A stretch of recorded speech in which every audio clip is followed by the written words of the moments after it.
She sets the case file down on the desk behind her. Final, done, and Iris takes one step forward. Not dramatically, not a sweep of movement. Just, she's closer than she was, by exactly the width of a professional boundary, and my hands find the desk's edge without my permission, and the fluorescent light is on both of us, and there is nowhere in this room that is not equally, unsparingly lit. Iris is looking at my face, not at the file, not at the door, at my face, with the specific quality of attention she has been deploying for 8 months in a different direction, toward the Whitmore case, toward the neurological windows I was right about, toward every clinical disagreement that required her full engagement, and it has simply turned, that is all. The attention itself is identical. Only the direction has changed. My second and third ribs register this before I have processed it, a pressure that arrives without contact and without explanation, and my hands tighten on the edge of the desk, and Iris says my name. Cass, the kind that lands between the second and third rib and stays there. If you want to hear uncensored too hot for YouTube stories, check out my Patreon in the description. Tell us where you're watching from and subscribe. The Whitmore case began in October.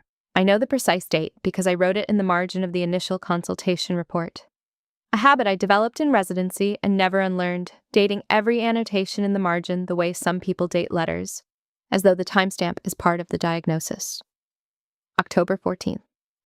A 42-year-old woman with concurrent trauma injuries and neurological complications that presented in a configuration that required 2 attending specialists, which is not unusual, and which would have been unremarkable had those 2 specialists been able to agree on the relative weighting of their respective critical windows without spending 8 months in the same rooms, demonstrating in increasingly precise and increasingly infuriating terms that they were both correct.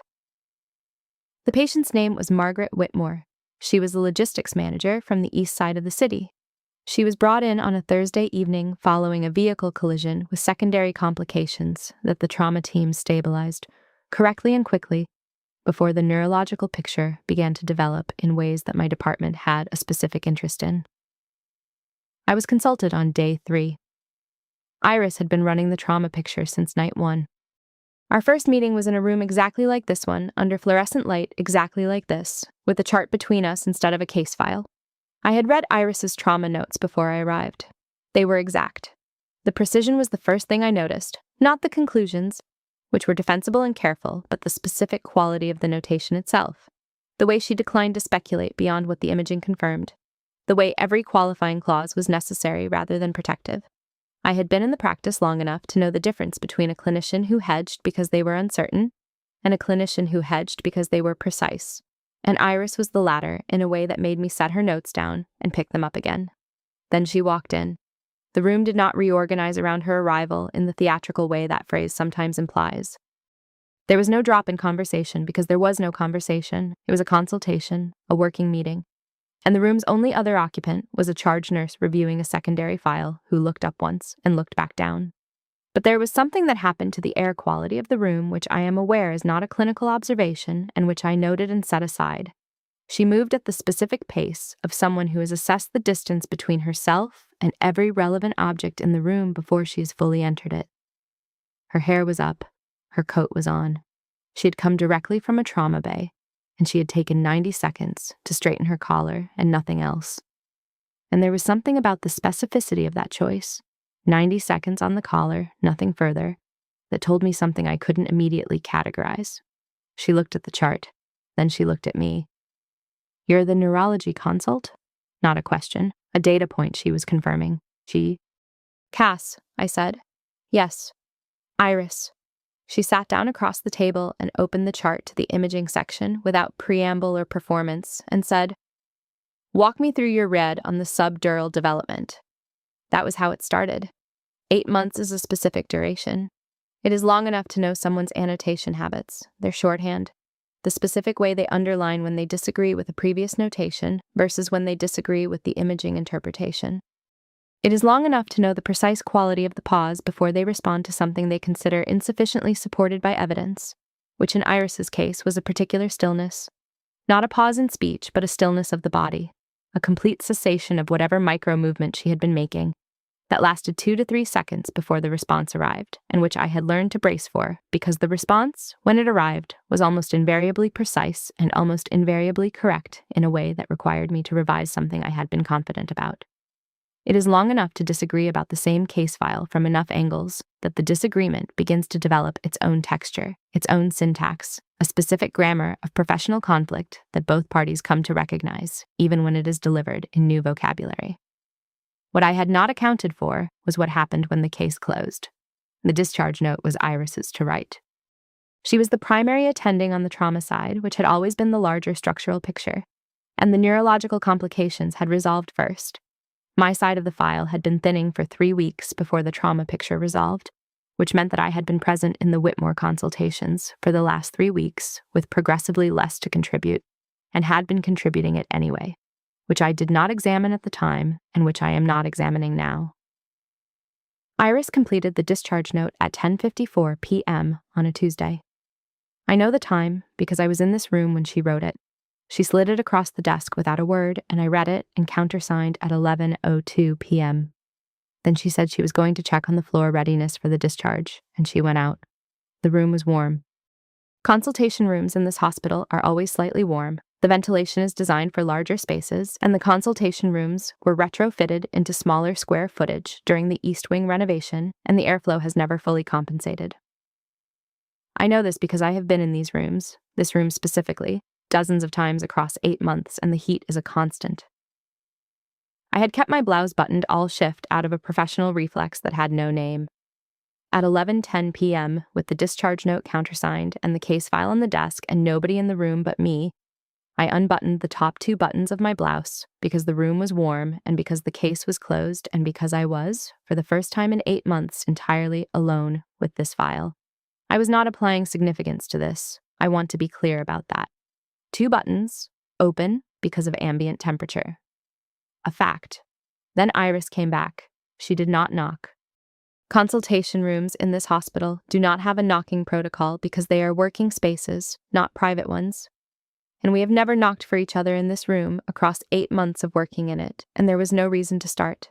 She pushed the door open and came in and set her bag on the chair by the door and looked at the desk. And I was sitting at the desk, and there was a moment, a fraction of a moment, not long enough to be called a moment by any clinical standard, in which the flat fluorescent light fell on both of us, and she registered the 2 open buttons without comment, and I registered her, registering it without comment, and then she sat down across the desk, and neither of us spoke. The ventilation system ran. The case file sat on the desk between us with its 8 months of joint annotation, both our handwriting on every tabbed section, and nothing in its closed state that required either of our attention. The discharge note was signed. The patient had a follow-up scheduled with 2 separate outpatient practices, mine and Iris's, neither of which were in this building. There was no clinical reason for either of us to be in this room. Neither of us mentioned this. You reviewed the final imaging run, Iris said, not a question. This afternoon, I said. The subdural resolution is complete. The parenchymal picture is clean. I know, she said. I reviewed it too. We had both reviewed the same imaging set for the same case that was already closed, which was not unprecedented in a patient this complex, but which at 11:30 p.m., with no active clinical need, was a specific kind of thing that I was not yet prepared to name. I looked at the file. She looked at the file. The pen on top of it had been mine. I'd set it down after countersigning and not picked it up, and neither of us moved it. The Whitmore case required a specific configuration, I said, because saying nothing was beginning to have a quality I could not manage. What configuration? Iris said. 2 specialists who were both correct about different windows and neither of whom was wrong about the intersection. They were just wrong about the weighting. She looked at me. You think I weighted the trauma window too heavily in the 3rd month? I think you weighted it appropriately for the trauma picture, I said. I think the neurological picture was asking for a different weight simultaneously, and neither of us was wrong, and we spent 3 weeks in November being very precise about the ways in which we were both right. That is an accurate description of November, she said. It is an accurate description of the entire case. A pause. The ventilation system. The file between us closed. The case is closed, Iris said. Her voice at standard professional volume delivered that sentence in exactly the same register she had used for every clinical statement she had made in this room across 8 months. and then she looked at the closed file and looked at me, and the register of the room did something I noticed in the back of my throat before my mind had processed it. Not a change in what she said, not in any word or its clinical content, but in the particular quality of the air between the sentence and whatever came next. And the ventilation hummed, and neither of us moved toward the door. "I know," I said. What I knew and what I was admitting to knowing were not the same thing. I knew the case was closed. I also knew, in the specific way that my body was informing me with a directness that bypassed every professional vocabulary I had spent 11 years developing, that the case being closed was not why I was still in this room. I had countersigned the discharge note 28 minutes ago. I had reviewed the final imaging that afternoon. I had no clinical reason to still be here, and I was still here, and Iris was still here, and the case file was on the desk between us with no remaining function. This is the kind of fact I prefer to observe in practical terms. In practical terms, I was a 31-year-old senior neurologist with my own attending status and an 8-month relationship with a specific case and a specific colleague that had been structured entirely around clinical disagreement, which is a known mechanism and a professionally legitimate one. And that mechanism had concluded 28 minutes ago, and I was still sitting across a consultation desk from the woman I had been disagreeing with for 8 months at 11:30 at night, with 2 buttons of my blouse open. In practical terms, this was information. "Okay," I said, which was not a clinical statement, and neither of us had any reason to pretend it was. The next silence lasted longer. Iris was not looking at the file. She was looking at me with an attention that was exactly the same quality as the attention she had given this case for 8 months. Full, organized, unhurried. And the only thing that had changed was the object of it. My hands were flat on the desk, and the edge of the desk was hard under my palms. And I was aware of the specific temperature of the desk surface and the specific quality of the fluorescent light on her face, which was the same light it had always been, and which I had never noticed registering like this before. There is a specific thing that happens to a room when the argument that has been sustaining it is gone. I had not known this before tonight. I had known rooms that were tense, rooms with clinical disagreement in them, rooms with the productive friction of 2 specialists who needed each other's read and were not easily going to admit it. What I had not known was what the room felt like when the friction had served its purpose and the case had closed and both the specialists were still in it. It felt like a held breath, not metaphorically. There was a physical quality to the air in the consultation room at 11:30 with the fluorescent overhead and the case file on the desk that was identical to the physical quality of a moment before a clinical result arrives. When you have already done everything the evidence permits and you are waiting, not because there is more to do, but because your body has not yet received permission to stop bracing. The difference was that in a clinical context, the result eventually arrives and the bracing ends. In this room at this hour, the result had already arrived 28 minutes ago, and the bracing had not ended, and I was beginning to understand that it was not going to end on its own. "Cass," Iris said, different from before. The word was the same. My name is my name, and she has used it for 8 months in professional context, and this was a professional context, and none of those sentences were helping me manage what my second and third ribs were doing with the specific way she had just said it. The register had changed. Not in content. She had said one word, and the word was my name, and there was nothing in it that was clinically inadmissible. What had changed was the quality of the voice itself, something that had shifted down by half a register, or perhaps a full one, in a way that was not performed and not managed, that arrived in the back of my throat as a physical event before my mind had language for it. I felt the change in the back of my throat, and then I felt it in the lower part of my sternum, and then I was sitting very still with both hands flat on the desk surface, and Iris had said my name, and the room had gone very quiet. The ventilation system ran. The fluorescent hummed, its faint electrical note, the specific pitch of institutional lighting at this hour when the corridors outside had quieted and the floor activity had reduced, and there was nothing between us and the sound of the building operating except the closed door and approximately 4 feet of consultation room air. My hands did not move. "The case is closed," I said, because it was still true, and because saying it again was a specific kind of management technique that I was deploying consciously, and that was not working. My voice came out level. I noted this. I noted that I had managed level, and I also noted that level was a measure of what it had cost me to produce it, which was not the same as effortless. I know, Iris said. She said it the same way I had said it 28 minutes ago, which was to say in a way that meant she knew the case was closed and was not referring to that. The next pause lasted 5 seconds. I counted. It is a habit from neurology, timing responses, timing intervals, knowing the difference between a pause that is processing and a pause that is something else. 5 seconds of consultation room air, the faint fluorescent, the muffled hospital beyond the door, and Iris looking at me with 8 months of attention that had nowhere left to go except here. You're still in the room, she said.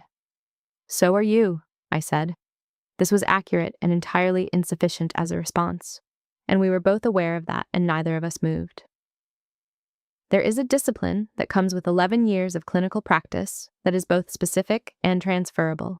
You learn to sit with uncertainty without letting the uncertainty destabilize the process. You learn to hold a provisional diagnosis gently enough that new information can revise it without crisis. You learn that the space between two data points is not empty. It is where the actual information lives if you can manage to stay in it long enough without reaching for a conclusion before the evidence is complete.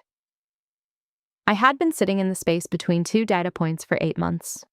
I had diagnosed the space as professional friction, which was accurate, and I had managed it as professional friction, which was also accurate, and I had been correct, and Iris had been correct, and we had been correct about different things simultaneously in a configuration that required both of us in the same rooms on a regular basis. And I had understood this as a feature of the case. That was where I had filed it. That was the category I had been using for 8 months, and the category had been adequate for 8 months, and the case was now closed, and I was sitting at a consultation desk at 11:30 at night with 2 buttons of my blouse open, and Iris was looking at my face in flat, fluorescent light, with an expression that my clinical vocabulary was genuinely not equipped to process. I am a neurologist. My specialty is the interpretation of signals. I am very good at this in a clinical context. In this context, I was reading the following signals: her stillness, which was the specific quality of stillness that meant she was revising her data set. Her hands, flat on the desk opposite mine. The distance between her hands and my hands, which I had not measured and which my body had measured without being asked. The quality of the last sentence, so are you, which had come out of my mouth in a register I didn't recognize as my professional register or my social register or any register I had been actively cultivating. It had arrived with a specificity that I was now sitting with in the way I sit with a difficult imaging result, which is carefully and without reaching for the nearest conclusion. You've been exact, Iris said, for 8 months, every neurological window, every timing call. So have you, I said. The trauma windows and the neurological windows did not always agree. No, I said. They agreed more than we acknowledged at the time. We were disagreeing about the intersection, not the windows themselves. She looked at the file. She looked at me. We were disagreeing about the intersection, she said, in the tone of someone confirming a clinical finding. And the sentence sat in the room with a weight that was not clinical, and we both felt it land, and neither of us reached for a professional vocabulary to move it. I looked at the pen on top of the file. Mine. I'd set it down after the counter signature. The pen had been on that file for 28 minutes, and it was not going to resolve anything. This is the part, I said, where one of us goes home. Yes, Iris said. Neither of us moved. The ventilation ran. The fluorescent hummed. Somewhere beyond the door, a cart moved down the hall, the low sound of wheels on linoleum, the brief compression of hospital sound, and its return to quiet. The consultation room at 11:30 at night with the case closed and both specialists still present, and the pen on top of the file, and the door 3 meters away, and neither of us closer to it than we had been at 11. I looked at my hands on the desk. I am not going to pretend, I said, that I'm still in this room because of the case. The sentence was out before I had reviewed it, which is not how I operate, and which told me something about the state of the management technique I had been applying. I am clinical. I am precise. I do not say things I have not reviewed.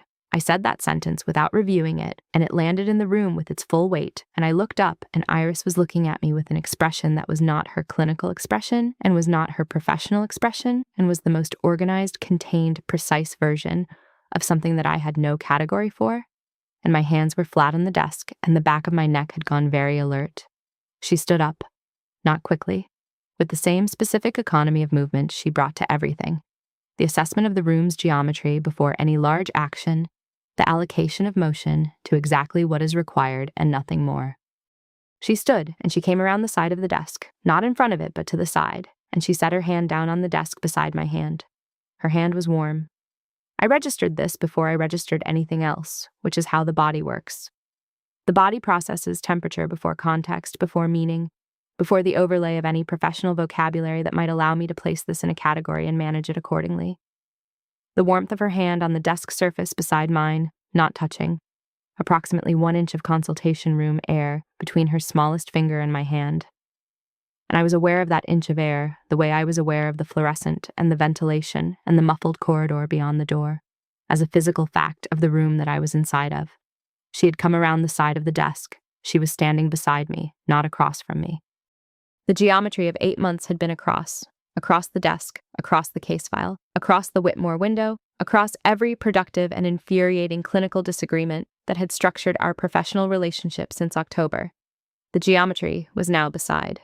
This was a different configuration, and my body had noted it and had sent the note to my hands, which had tightened slightly on the edge of the desk, and to the back of my neck, which had not stopped being alert.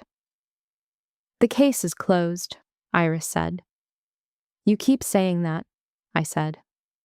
"Because it's the only thing that has changed," she said. "Everything else has been present for considerably longer."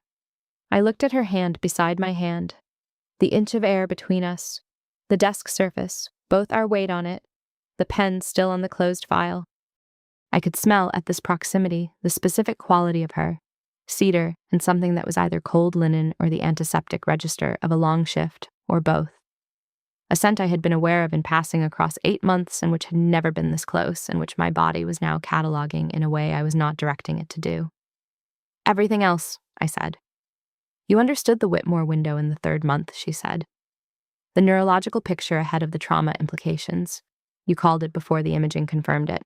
I spent 3 weeks not accepting the call. You accepted it in the 4th month," I said. "I accepted the evidence," she said, "in the 4th month. That is not the same as accepting it in the 3rd month when you called it." I looked at her. "What did you accept in the 3rd month?" The pause this time was different. Not the clinical pause, the 2 to 3 second assessment before the precise response. A different quality of pause, the quality of a person who is deciding how much of the data set to share, and who is deciding this not on clinical grounds, but on some other grounds that I did not have a professional vocabulary for. "That you were exact," she said. "That the exactness was specific." I held that sentence in the room with us for a moment. "Specific," I said. "Inconvenient," she said. Her hand was beside my hand on the desk, the inch of air, the fluorescent on both of us, equally and without mercy, casting everything in the flat clarity that leaves nothing in shadow, and which I had been under for 8 months, and which was now showing me the line of her jaw and the partial undone tail of her hair and the specific quality of her attention directed at my face rather than the case file. And my second rib registered all of this simultaneously as a single arriving fact. "I found the case inconvenient," I said, at several junctures. "The case is closed," she said. "I know," I said, and I meant it both ways, and she heard it both ways, and the inch of air between our hands on the desk was a specific and unmanageable distance, and then her fingers moved. One motion, deliberate, a single extension of her hand across the desk surface, her fingers crossing the inch of air and arriving on the back of my hand, flat and staying. I did not move. Her hand was warm. I had registered this from a distance, from the body-level assessment that arrives before context. But the actual contact was different from the registered warmth. Her palm against the back of my hand was specific in a way that the anticipation had not prepared me for. The weight of it, the stillness of it, the fact that her hand landed and did not adjust and did not perform any of the micro-movements that characterize incidental contact, the kind where both parties are pretending the contact is not happening. Her hand was still. Her hand was warm. Her hand was on the back of my hand with the specific quality of intention, not accident, not gesture, and the back of my hand was informing the rest of me in a language my professional vocabulary did not have a translation for. I exhaled. It was controlled. It was not entirely successful. Iris not moving the hand. "You've stopped being angry about the Whitmore window." I looked at her. "When did I stop?"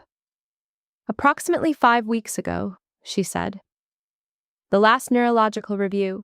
You stopped arguing the timing and started confirming it. The imaging had confirmed it, I said. You stopped before the imaging confirmed it, she said. 3 days before, I noticed. The fact that she had been tracking this, not the imaging was standard.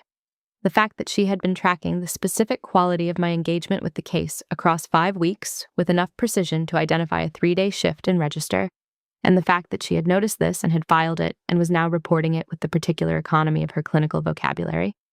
My hand was very still under hers, and the back of my neck had not stopped being alert, and I was thinking about the 3rd month and what she had accepted in it. Don't leave yet, she said. Not a question, not phrased as a question, stated with the same directness she applied to every clinical instruction. The clarity of a person who does not soften the content and does not apologize for its directness. I wasn't planning to, I said, which was true, and was not what either of us was talking about. Tell me what changed, she said. I looked at her hand on mine, the flat weight of it.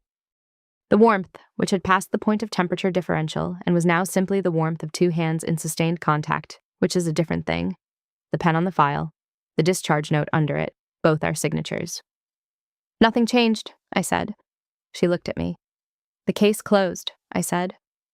Nothing changed. The case closed, and what was already there stopped having a professional address. The quality of her stillness at this shifted in a way that I felt in my sternum before I processed it visually. A reorganization of something. A revision. The 2 to 3 second cessation that preceded a precise response. Except that this time, the response did not arrive on schedule. The pause extended. 1 beat past the clinical standard. 2 beats. The ventilation ran. The fluorescent hummed. Her hand on the back of my hand, warm and entirely still. An iris looking at my face in the flat, merciless light with an expression that my diagnostic vocabulary had no entry for. No professional address, she said finally. No, I said. The room held this. Outside the door, the hospital continued its reduced night shift operation, the distant sound of a monitor, a voice at the nurse's station, the low percussion of the building continuing its work without us.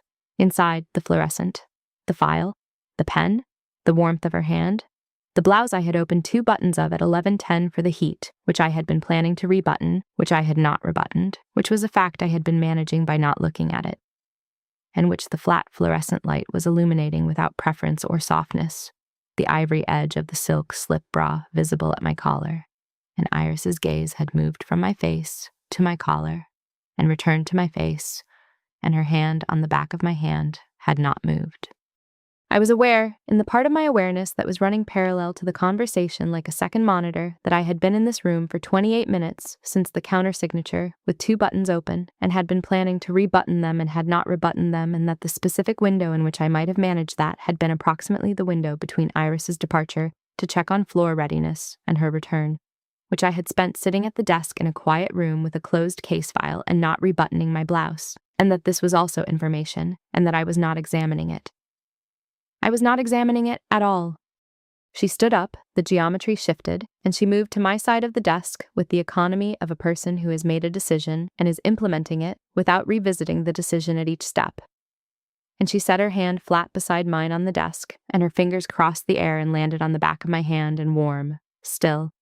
And she said, "Don't leave and tell me what changed," and the room was very quiet and the pen was on the file. And I had said nothing changed, and I had meant it, and the warmth of her hand on mine was not nothing. It was, in fact, the single most specific thing in the room. I turned my hand over, not dramatically, the palm-up gesture of a person whose body has issued an instruction that the mind has decided, after a brief review, not to countermand. My hand turned under hers, and her palm met mine, and the contact changed. Not more contact by surface area, but different contact. The kind that is not incidental. The kind where both parties have acknowledged the contact as a thing that is happening rather than a thing that is incidentally occurring. Her palm against mine, her fingers, which had been still, adjusted by a fraction. Not a grip, a reorientation, a settling, and the warmth of it moved up my wrist. The ventilation has been running the whole shift, I said. Yes, she said. I can only hear it now, I said. She looked at me. Why is that? Because you've stopped moving, I said, and the room has gotten very quiet. The pause. Then, the room has been quiet for 8 months, she said. You haven't been able to hear it. I looked at our hands. Her palm against mine on the desk surface, the warmth of it, the specific weight, the stillness that her hand maintained even now in the way that all her stillness was a managed thing rather than a passive one. The active quality of not moving. My wrist, the inside of my wrist where the edge of her hand ended against my pulse point, which had not been a medical observation until it was. We were arguing, I said. It was... I stopped. Loud, she said. Necessary, I said. For the case? For the case, she confirmed. We were both very careful with those last 3 words, which had the weight of a clinical statement and the function of something entirely else. And the fluorescent ran its faint electrical hum overhead, and the night shift hospital continued its muffled work beyond the door, and Iris's hand was warm against mine, and I was sitting very still with the back of my neck alert and the front of my sternum doing something I had no precise clinical term for. This is the part, I thought, where I observe what is happening and file it under the nearest available category. The nearest available category was not available. The nearest available category had been the Whitmore case, and the Whitmore case was closed. We are both still in this room, I said. We are, she said, at 11:30 at night. 11:43, she said, the clock is behind you. I had not looked at the clock. I had been counting internally, the clinical habit, the timestamps, but I had not looked at the clock because looking at the clock would have required looking away from her, and I had not been willing to do that, which was also information, and which I was also not examining. 11:43, I said. With a closed case file. And a countersigned discharge note, she said. And no active clinical reason to be here. No active clinical reason, I said. The warmth of her hand, the ventilation, the fluorescent. The pen on the file, mine, untouched, 28 minutes since I'd set it down and 33 now and neither of us had moved it. Cass, she said. Not the way she'd said it 28 minutes ago, the single word landing between the second and third rib as a neutral fact. This was the same word in a different register, the half step down that I had felt in the back of my throat earlier as a physical event, and it was there again, fuller now, less managed, the quality of something that had been held at a specific distance for a specific reason, and was at approximately 11:43 on a Tuesday in a consultation room being held at a shorter distance than that. I know, I said, and this time it landed completely. She moved, not a step, not a sweep of motion. She had been standing beside me at the desk, and she was a specific height, tall, taller than I always remembered until she was close enough for the differential to register. And she turned toward me, and the geometry of the room revised itself, and she set her other hand on the edge of the desk on my other side, and I was between her hands and between her arms, without having moved, without having been moved, in the simple specific way of a space that has been made, not forced. I stayed. My hands were in my lap. The edge of the desk was behind me, the specific hardness of it at my lower back, the warmth of her hands on either side of me on the desk surface without touching me. And I was between her arms and the desk, and the fluorescent was on both of us, and I could smell, at this proximity, cedar and cold linen and the long shift undertone of antiseptic register that I had catalogued in passing for 8 months. And which was not in passing now, which was very close and very specific. I could hear her breathing. Not labored, nothing so clinical as that. The simple fact of respiration at close range, the way a breath sounds when you're close enough that it is audible without effort. The slight variation in the interval that told me the breathing was not at its standard pace. Not quite. Not the controlled respiratory rate of a person in professional mode, but something slightly shorter, slightly less managed. The breath of a person who is doing something that costs a small amount. Iris, I said. Yes, she said. You have braced yourself against my desk, I said. I have, she said. Both arms, I said. Yes. That's a specific configuration, I said. It is, she said. I could feel, not hear, feel, the body receiving it before the mind. The quality of her stillness at this range, the active quality of it, the cost of it. The way the stillness in her was not passive, but was instead the sum of a number of small choices to not move when the body was asking to move. This is something I had been reading in Iris across 8 months in clinical contexts, the specific quality of her stillness as managed rather than natural. And it had always registered as professional composure, and it was registering as something else now, or the same thing in a different context, or the same thing undiluted. I looked up. Her face was above mine by the distance that the height differential produced. Not dramatic, a few inches, enough that looking up was a specific choice. And the fluorescent was on her jaw and her throat and the partially undone tail of her hair, some of the jet black strands loose now against the line of her neck. And her dark eyes were looking at my face with the full, organized, unhurried attention that I had been the object of for 8 months in a clinical context, and which had simply, at some point in the last 43 minutes, stopped being clinical. The dark blazer, the lapels open. Below the lapels, the neckline of her dress, and below that, just visible at the specific angle I was at, the edge of the black silk bra, the deep plunge of it, the way the fluorescent picked up the silk's quality against the dark of the dress. I looked at this for one moment. I am noting this with the accuracy I apply to everything. One moment, registered, and then I looked at her face. She had seen me look. She had not moved. "The case file is on the desk," I said. "Yes," she said. "We both annotated it," I said. "Across 8 months, both handwriting styles on every section." "That is accurate," she said. "You have your arms on either side of me," I said. "At 11:43 at night, with the file between us on the desk and no clinical reason to be in this room." "Also accurate," she said.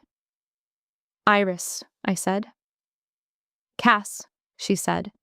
The back of my neck, the front of my sternum, the warmth of her proximity, the cedar and cold linen at this range, the quality of her not moving when her body was asking her to move. I could feel this in the configuration of her arms, the particular tension of braced without leaning, the controlled investment of staying in a position without resolving it. I am a neurologist. I read physical signals for a living. I was reading this one with my entire body rather than my clinical training, and they were arriving in the same order. Body first, mind second, language last. My hands still in my lap. Not because I had told them to stay, because the question of where they went next was a significant one, and I had not yet answered it, and my body was being very patient with the delay, and my body was also very clear about what the delay was costing it. "What happens now?" I said. She looked at me for one moment. "Now," she said, "you either button your blouse and we go home." She did not say the second option. She did not need to.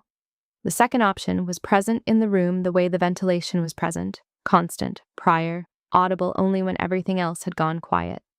I looked at the 2 open buttons, the ivory silk at the neckline, the flat fluorescent light on both of us, the pen on the file. Then I looked at her. I did not reach for the buttons. Her exhale, very brief, was the specific kind that arrives when a provisional diagnosis is confirmed. Not surprise, not relief. Confirmation. "The Whitmore case," she said, in a voice that had dropped the remaining half-register it had been maintaining, "was the most difficult case I have run in 4 years. Neurologically complex," I said. "You were the most difficult part of it," she said. I looked at her. I was correct about the neurological windows. "Yes," she said. "That's what made it difficult." The room held this sentence the way it had been holding everything for the last 43 minutes.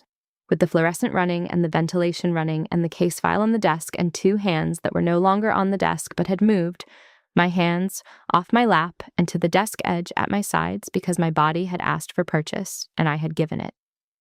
And Iris was braced above me with her arms on either side and her face in the flat light and the edge of the black silk bra visible below the lapels of her blazer. And I was between her arms and the desk with no clinical reason to be here. And every other kind of reason to be here, and the back of my neck had not stopped being alert since she said my name. "Difficult," I said. "Specifically inconvenient," she said. "You said that earlier," I said. "Inconvenient." "It was an accurate word in October," she said. It remained accurate. "Past tense," I said. Her eyes, her face, the specific quality of her attention at this range, which was not the clinical quality, but was built from the same precision and the same refusal to soften what was simply true. I could hear the ventilation and the fluorescent and the faint, muffled hospital, and I could hear my own breathing, and I could hear, at this range, the quality of hers, the slight unevenness of it, the breath that was not quite at its professional pace. "Cass," she said, "look at me." "I am looking at you," I said. "I know," she said. "I want you to know that I know." This sentence, delivered in the half-registered down voice, with the full, organized attention and the arms braced on either side of me and the cedar and linen at close range, arrived in my sternum as a fully completed clinical finding, which is to say, nothing about it was provisional. My body received it as established fact. The back of my neck, the warmth of her proximity, conducting through the consultation room air, the specific and unmanageable understanding that I had been sitting in a room with this specific woman for 8 months with this specific attention between us, directed at the Whitmore case, and the Whitmore case was closed. She moved. The right arm lifted from the desk. Her hand, not her palm, the side of it, the knuckle side, warm, deliberate, came up and turned, and the back of her fingers touched my jaw. One contact point. The back of her fingers against the line of my jaw. The warmth of them, not cold at all. The warmth of a hand that has been braced on a desk for 2 minutes and has transferred that heat to its surface, and is now transferring it to me. The specific temperature of contact that is not incidental, not accidental, the temperature of a choice. She did not turn my face. She did not adjust the angle. She simply set the back of her fingers against my jaw and held them there. And her eyes were on my face, and I was very still, my hands on the desk edge. The warmth spreading from my jaw to the line of my cheek, from the contact point outward, the specific anatomy of it, the mandibular angle, the zygomatic region. Clinical terms for the place where a person's face meets a gentle hand, and the clinical terms cease to be relevant. The duration of the contact, which I was counting because I count intervals by reflex, and because I had nothing else to do with the reflex except apply it here. 5 seconds. 6. The ventilation ran. The fluorescent hummed. Her breathing audible at this range, not quite at its professional rate. "You've been exact," she said, "for 8 months. "You've said that," I said. "I'm going to say it again," she said, "because it is the specific thing." I waited. "You were exact," she said. "And I was in the same rooms with that for 8 months, and I managed it as a feature of the case, which was..." The pause, the 2-3-second revision, the back of her fingers still warm against my jaw. "The most significant clinical decision I made this year, in terms of incorrect categorization." I looked at her. "You're telling me you miscategorized it." "I'm telling you that what I categorized it as," she said, "was the most available container, not the most accurate one." "And now the case is closed," I said. "Now the case is closed," she said. "And you're standing at a different distance," I said. "Yes," she said. "With your hand on my face," I said. "Yes," she said. "Iris," I said. "Cass," she said. The back of her fingers, the warmth, the cedar and linen and the long shift antiseptic quality that I had been smelling in passing for 8 months and which I would never, after tonight, be able to smell in passing again. Her voice, at the half register it had settled into. Not performed, not managed. The voice that was present when the management had been redirected. The fluorescent overhead, unsparing, on both our faces. The case file on the desk beside us, closed, annotated in both our handwriting, 8 months of joint precision in 2 different styles, and neither of us looking at it. I was 31 years old, and I had been a senior neurologist with my own attending status for 14 months, and I had been correct about the Whitmore neurological windows at every critical juncture, and I was sitting in a consultation room at 11:43 at night with the back of Iris's fingers against my jaw, and every management technique I had spent 11 years developing had, in the last 45 minutes, been filed under incorrect categorization. "The next time we have a shared case," I said, "this is going to be significantly more complicated." "Yes," she said, and I heard the specific quality of almost humor in her voice. Not a laugh. Iris did not laugh, but the register of a person in whom something has shifted by 1 degree from composed toward something warmer. "It will be." I looked at her hand against my jaw, the back of her fingers, the angle of them, the warmth. I looked at the case file. I looked at the pen on the case file. Then I looked at her face. "Don't move," I said. She went still. Stiller than still, the active quality of it, the cost of it, the specific investment of a person who's choosing not to move, and is making that choice with her whole body, and the back of her fingers were warm against my jaw, and the room was very quiet. I lifted my hand from the desk edge, and I set it over hers, not gripping, not directing. My palm over the back of her hand that was against my jaw, my fingers over her fingers, and the warmth of the doubled contact, her hand and my hand, and the specific sensation of having chosen this, of having put my hand there deliberately, which was not the same as having been moved or having been overtaken. This was a clinical decision, or not clinical, but a decision arrived at after review of the available evidence, which was substantial. She exhaled, controlled, and not entirely successful. The same quality my exhale had had 11 minutes earlier when her hand had landed on mine, managed, not quite managing, the breath of a person whose respiratory rate has been maintaining something and is no longer fully maintaining it.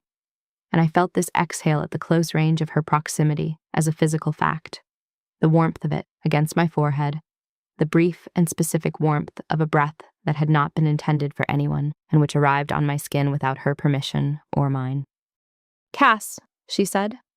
"I know," I said, my hand over hers, her fingers warm under my palm. The fluorescent, the ventilation, the pen on the file, the hospital outside the door, continuing its work. The clock behind me that I had not looked at, that Iris had told me read 11:43, and which had moved since then, and which I was not going to look at. I pressed her hand once against my jaw, a single deliberate pressure, my palm against the back of her hand against the line of my face, held. Then I turned my face into her hand, the smallest degree, the angle of the turn that brings the cheek into a palm rather than fingers, and her palm received this, her hand adjusted. One micro-adjustment, the thumb moving forward to meet the angle of my cheekbone, and I was in her hand, and her hand was warm, and the room was very quiet. She moved the arm that was still braced on the desk, not away, forward. Her hand came off the desk and found my shoulder, the hand resting at the curve of it, not a grip, not a direction. The weight of her hand simply on my shoulder with the same quality her palm had had against my jaw. Deliberate, warm, present, the specific quality of chosen contact rather than incidental. And I was between her two hands, her palm against my face and her hand on my shoulder, and neither of us had moved toward the door, and the ventilation ran, and the fluorescent hummed. "We have been in rooms together," she said, "for 8 months. "Yes," I said. "And the rooms have had a case file in them," she said. "Every time." "Yes," I said. She looked at the case file on the desk, then at me. "The case file is there," she said. "We're here." "Different geometry," I said. "Yes," she said. The geometry was her hands on my face and my shoulder, my hand over her hand against my cheek. No desk between us, no case file open, no clinical objective requiring the proximity. The geometry was 2 people who had been in the same rooms for 8 months with a professional structure that had housed the proximity, and the professional structure had concluded 25 minutes before 11:43, and neither of them had left. This was the geometry. I was inside it, and I was choosing to be inside it, and my hand was warm against hers against my face, and the cedar and linen scent was very close, and I could hear her breathing, and the fluorescent, and the ventilation, and my own heartbeat, which was a clinical observation, or not clinical, but an observation, which I was making with the accuracy I applied to everything. Her thumb moved, against my cheekbone. One small motion, a single slow pass of her thumb against the bone, the warmth of the contact moving ahead of the contact itself across the skin.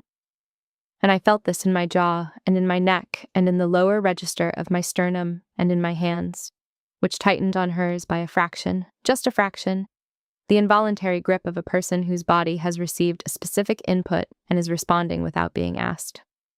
"Iris," I said. "Yes," she said. "That was a specific motion," I said. "Yes," she said. "You did it deliberately," I said. "Yes," she said. No qualification, no clinical hedge. Yes, direct, the same directness she applied to every statement she made in any room. And the directness of it, arriving at close range with her thumb against my cheekbone, and my hand over hers, was a different kind of exact than the exactness I had spent 8 months observing in clinical contexts, and I was noting this with all the precision I had. "The room is very quiet," I said. "Yes," she said. "I can hear the ventilation," I said. "Yes." "And your breathing," I said. "And mine." "Yes," she said, and the word arrived slightly uneven, the syllable carrying a fraction more air than usual, the breath behind it not quite at its managed rate, and I registered this in the back of my throat and in my sternum and in my hands. I turned my face into her palm. The full turn this time, the angle that brings the cheek into full contact with an open hand, the warmth of it, the spread of it, her palm against my cheekbone, and the line of my jaw and the corner of my mouth at the outer edge of the contact. And I stayed there, in her hand, my hand over hers, the fluorescent on both of us, the case file on the desk, closed, annotated, complete. Her other hand, the one on my shoulder, moved, slowly, with the same economy she brought to everything. It moved from my shoulder to my collar, and I felt the warmth of it at my collarbone before I felt the contact, the warmth conducting through the open neckline of the blouse, the specific geometry of 2 open buttons at the collar, and her fingertips arrived at the edge of the ivory silk, the trim of the slip bra at the neckline, not touching it, adjacent to it, the warmth of her fingers a fraction from the silk trim, and she stopped. She stopped and looked at what her hand had arrived at, and I watched her face. The specific quality of her stillness changed. Not her expression, her face held the organized precision it always held, but the quality of the stillness, the density of it, the way stillness can shift from composed to something else that still looks like composure but is not. Her eyes were on the ivory silk at my collar, and her fingers were a fraction from it, and her breathing had shifted by 1 full count. The interval between exhale and the next inhale a beat longer than her clinical rate, and I felt this in my sternum the way I felt all her signals, as a physical event in a specific anatomical location. She was revising her data set. I had been watching Iris revise her data set for 8 months. I knew the specific quality of it, the stillness, the 2 to 3 second cessation, the reorganization that happened internally before the next precise action. What I had not seen, in 8 months of clinical context, was the data set being what it was now. What the data set was now, the ivory silk at my collar, the 2 open buttons, the flat fluorescent on all of it, and both of us in a configuration that had not been in any of the 8 months of case files. "Cass," she said, low. The register it had settled into. Her eyes came up from my collar to my face. "You opened 2 buttons," she said. "For the heat," I said. "For the heat," she said. "At 11:10, I said. "Before you came back." "I came back at 11:22, she said. "I know," I said. "You didn't rebutton them," she said. I looked at her. "No," I said. The pause. Her fingers, still adjacent to the ivory silk trim, not touching. Her face above mine in the flat light with the undone tail of her hair, the strands loose at her jaw. Her other hand, still against my cheek, still warm, the thumb stilled now and the palm full against the angle of my face. "Were you planning to?" she said. "I was," I said. "Before you came back." "And after," she said. I looked at her fingers at my collar, the warmth of them, very close, the ivory silk and the fluorescent and the warmth. "I kept meaning to," I said, which was accurate.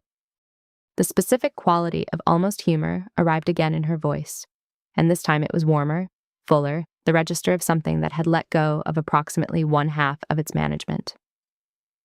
"Kept meaning to," she repeated. "The moment passed," I said.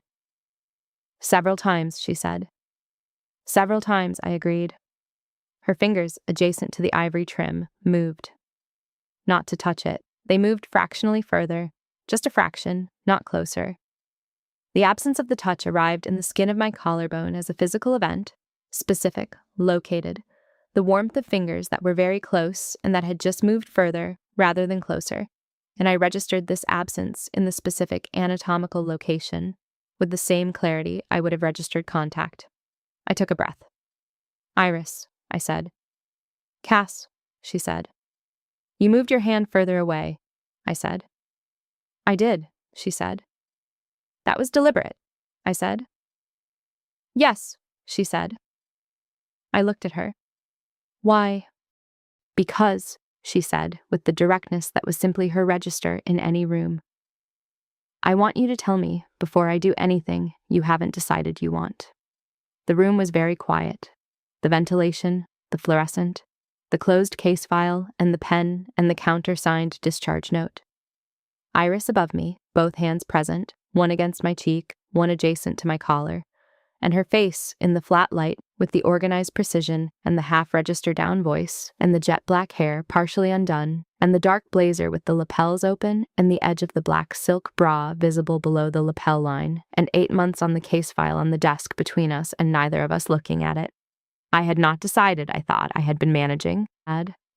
For 43 minutes and for 8 months before that, I had been managing this as a professional structure and then as an acute situation requiring acute management. And the management technique had been adequate, and then the management technique had been inadequate, and I had been managing the inadequacy of the management technique, and what I had not done in all of this was decide.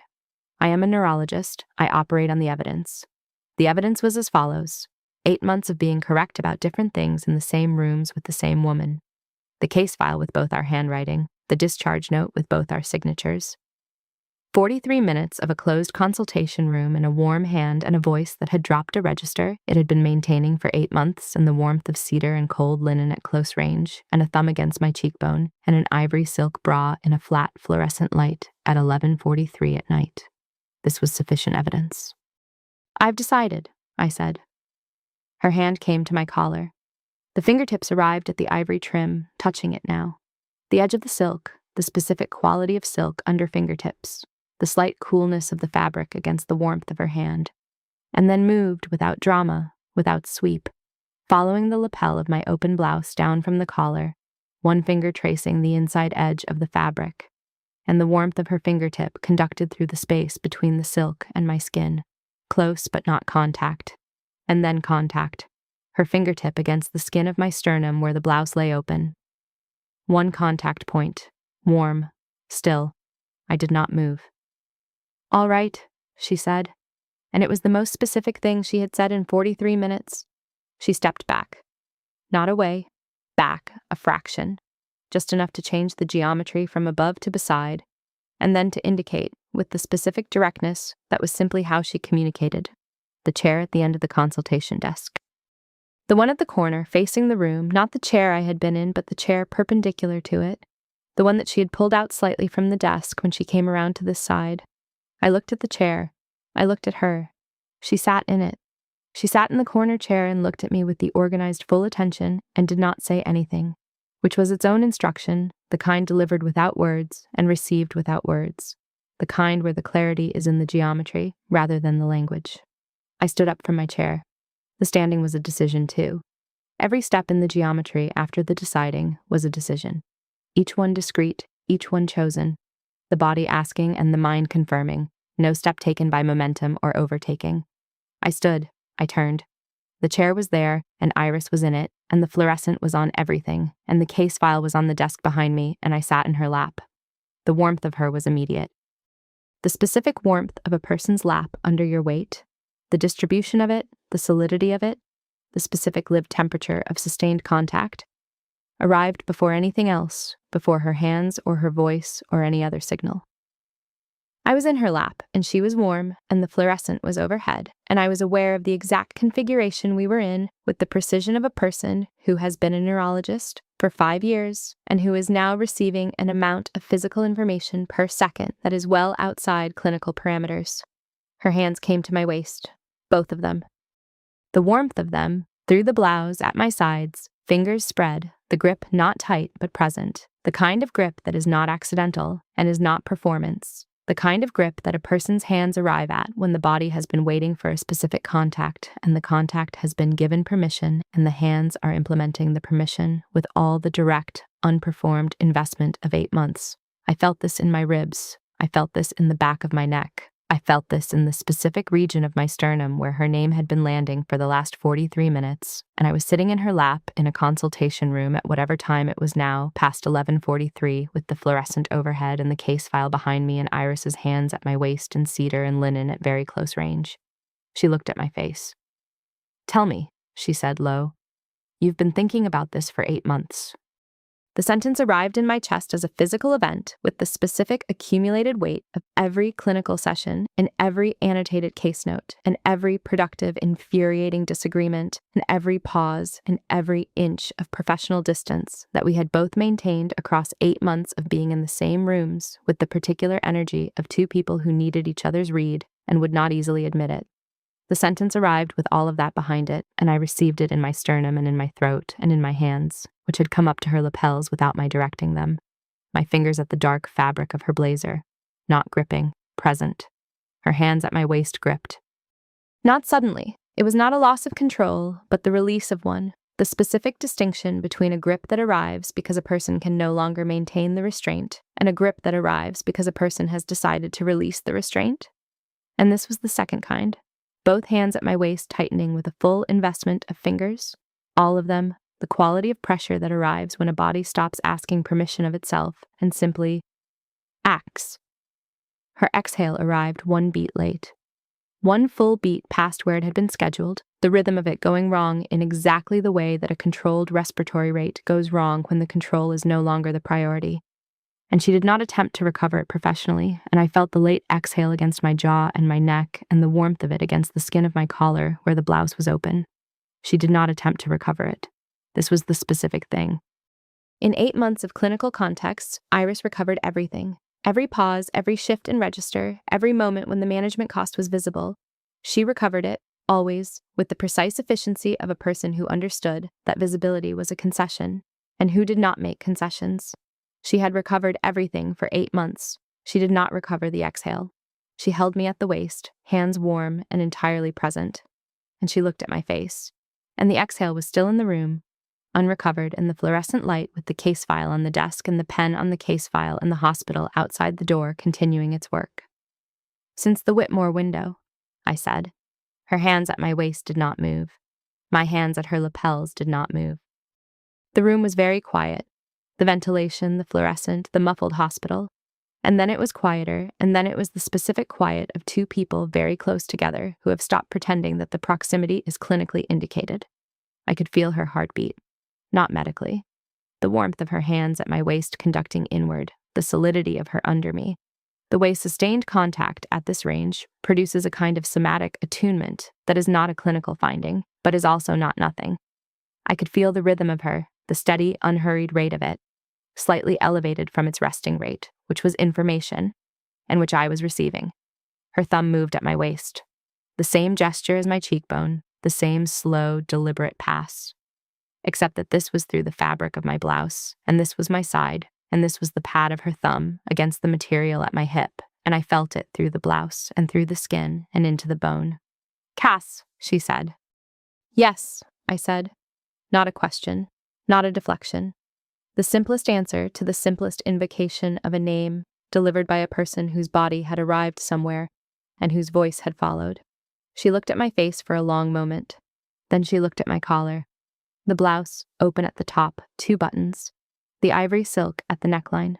The slip bra's trim. The flat fluorescent on all of it. On the silk, and on the open neckline, and on the skin at my sternum, and on her hands at my waist, and on the dark blazer she was still wearing, with the lapels open and the black silk visible below them. The overhead light that left nothing in shadow and gave everything an equal, unsparing brightness. And neither of us had turned it off, and neither of us was going to. She was looking at the ivory silk. The specific quality of the stillness that had arrived on her face when she had looked at it earlier, the revision of the dataset, the reorganization, was present again and fuller now. And what had been contained in it earlier was less contained now. The way a clinical process that has been held in a provisional state eventually resolves into a confirmed finding.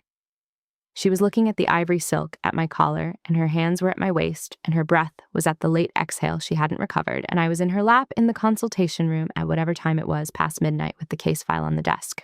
She looked up at me. "Let me look at you," she said. Low.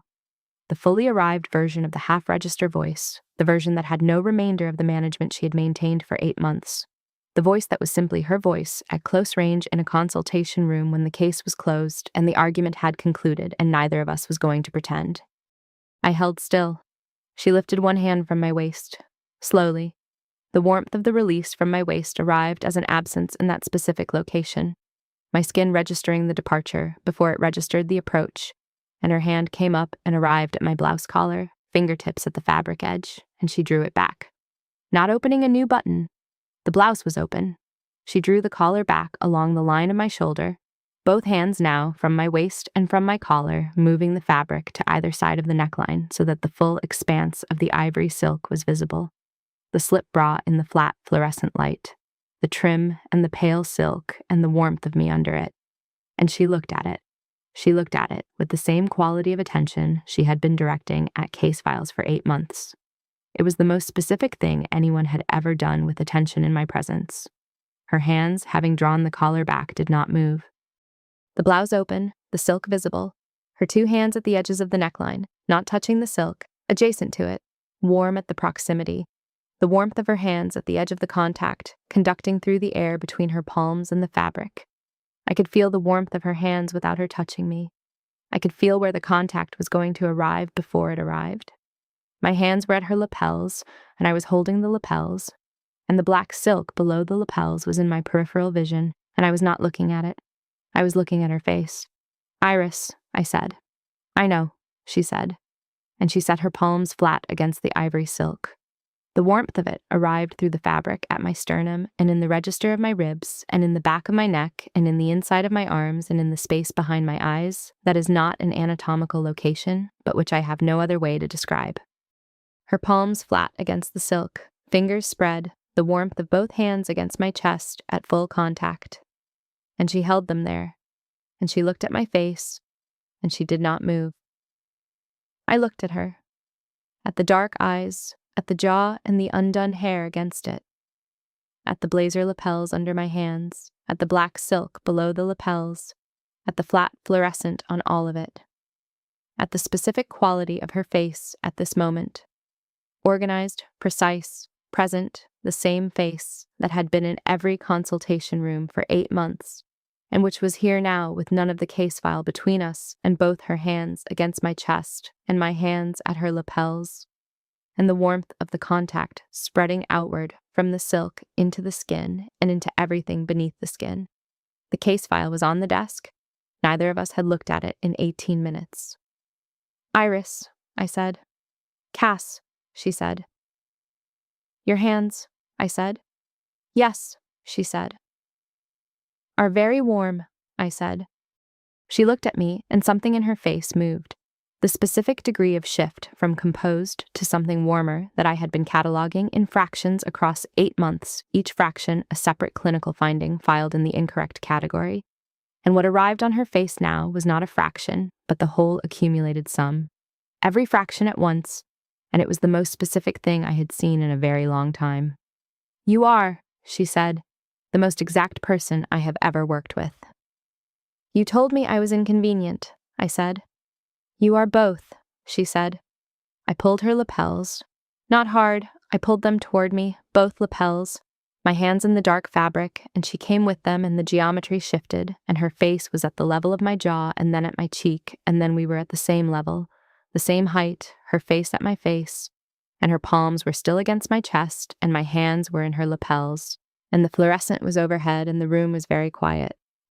Her forehead against mine, not a kiss, a different kind of contact, the contact of 2 people who have arrived at a specific place and are standing in it, the warmth of her forehead and the cedar and linen at absolute 0 distance, and her breath against my face, warm, present, slightly uneven, and mine against hers. Her hands at my chest, flat, warm, my hands in her lapels, the case file behind me on the desk. 8 months, I said, low, very low. 8 months, she said. Her exhale was warm against my mouth. "And 47 minutes, I said. "And 47 minutes, she said. The room was very quiet, and the ventilation ran, and the fluorescent hummed its electrical note, and she was at the level of my face, with her forehead against mine, and her breath against my mouth. And I felt the next breath she took. Felt it, the slight expansion of her hands against my chest, the inhale before the next exhale. And the case file was on the desk, and neither of us was looking at it, and the pen was still on the case file where I had set it down after the counter signature. untouched, and the hospital was outside the door working without us. And the clock behind me had moved past the timestamp neither of us had named. I turned my face the last degree, and her mouth was there. After, the light went off. The consultation room's motion sensor, which I had been aware of in the abstract for 8 months, the cutoff at midnight, the standard protocol for rooms not on continuous occupancy, activated at midnight and killed the fluorescent overhead, and the room went dark, and neither of us moved immediately. And then after a moment, I moved, and the motion sensor registered this, and the fluorescent came back on. Iris had her blazer on the floor. I had not seen it go there. It was on the floor beside the chair, dark against the linoleum, and the black silk bra was present in the flat fluorescent light in a way that it had not been present 47 minutes ago. The deep plunge of it, the silk, and her hair was fully undone, the jet black of it loose against her jaw, the tail completely given up on. And she looked at me, looking at the blazer on the floor, and said nothing. My blouse was open at the collar, the ivory silk and the renewed fluorescent, flat and clear. She reached for the case file. It was on the desk behind me. I had to turn slightly to see it, and when I turned, she had already picked it up, the closed file with 8 months of joint annotation in both our handwriting. And she held it for a moment, and then she put it in her bag, on the chair by the door. She set the case file inside it and closed the bag and set it back. I watched her. "The case is closed," I said. "Yes," she said. "You're taking the file," I said. "I am," she said. "There's no clinical reason for that," I said. She looked at me, and the degree of warmth on her face, the full accumulated sum that had arrived earlier, the whole of it, was still there, organized and precise and present and warm, and she said, "No, not clinical, not rationale. Just no, the word that is its own complete statement." I looked at the bag with the file in it. I looked at the pen, still on the desk, mine, on the now empty surface where the file had been. I looked at Iris with her blazer on the floor and her hair undone and the black silk present in the flat light. "The next shared case," I said. She looked at me. "Will be complicated," she said. "Yes," I said. "In a specific way," she said. "Yes," I said. The room was quiet. The ventilation, the fluorescent, the muffled hospital beyond the door. 2 senior attending physicians in a consultation room at an hour the ceiling light had already decided was past the standard window. The motion sensor, noting our continued presence with the particular clinical neutrality of institutional infrastructure that records everything and evaluates nothing. The light stayed on. We were still in the room. I looked at the pen on the desk, mine on the empty surface, the case file gone to Iris's bag, and the desk surface bare, and the pen there still from 47 minutes and however many more minutes and the night. I picked it up. I held it for a moment. I set it back down. Iris watched this. "The next case," I said, "when it arrives." "Yes," she said. "The professional vocabulary," I said. "Yes," she said. "We won't be pretending," I said. She looked at me for a long moment in the flat fluorescent light, her blazer on the floor and her hair undone and the file in her bag and the black silk at her neckline. And the 8 months of the case closed and the 47 minutes past it and however many more. She looked at me with the full organized attention. "No," she said. "We won't." The light stayed on. The motion sensor, recording the presence of 2 people who had not moved toward the door, continued its work. The clock behind me had its timestamp. The pen was on the desk. Neither of us was going anywhere.